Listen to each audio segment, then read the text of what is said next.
Hi, welcome to Richard Gabili YouTube channel, and for today's tutorial, I will be teaching you on how to enable and disable show grid with count columns and count rows in overlays voice control on iPhone X. But first, kindly subscribe to this channel and don't forget to hit the subscribe button and the bell to notify you for the new updates. And let's start.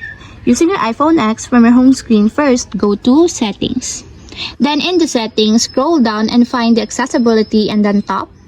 Then in the Accessibility, scroll down again and go to Physical and Motor section and then tap the Voice Control. Then in the Voice Control, go to the section and then tap the Customize Commands. Then after that, in the Customize Commands, find and tap the Overlays. Then in the Overlays, find and tap again the Show Grid with Count Columns and Count Rows.